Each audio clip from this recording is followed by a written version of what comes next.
మా తరువాత దర్శనం తంజావూరులో ఉన్న బృహదేశ్వర టెంపుల్లో జరిగింది. ఈ గుడి శివునికి అంకితం చేయబడింది. బృహదేశ్వర టెంపుల్ని రాజరాజ చోళ నిర్మించారు.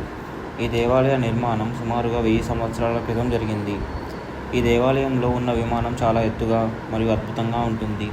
దీని రాతి నిర్మాణం చూస్తే అప్పటి కాలంలో ఉన్న ఇంజనీరింగ్ మరియు వాస్తు నైపుణ్యం ఎంత గొప్పగా ఉంటుందో మనం అర్థం చేసుకోవచ్చు. ఇక్కడ నంది విగ్రహం పెద్ద ఏకస్థలంతో చేయబడింది. బృహదేశ్వర టెంపుల్లో అందరినీ ఆకట్టుకునే ముఖ్యమైన నిర్మాణం విమానం. ఈ విమానం గర్భగుడి పైన నిర్మించబడింది. ఇది సుమారుగా 60 మీటర్స్ ఎత్తు ఉంటుంది. ఈ విమానం మొత్తం ఒకే రాయితో నిర్మించబడలేదు. ఎన్నో పెద్ద పెద్ద గ్రానైట్ రాళ్లను కలిపి ఈ విమానాన్ని నిర్మించారు.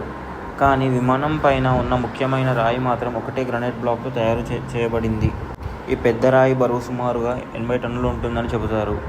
1000 సంవత్సరాల క్రితం క్రేన్లు లాంటి మోడర్న్ మిషనరీస్ లేని కాలంలో ఇంత పెద్ద రాయిని సుమారు 60 మీటర్లు పైకి తీసుకెళ్లడం అద్భుతం. Brihadeeswara temple UNESCO world heritage సైట్గా కూడా గుర్తింపు పొందింది.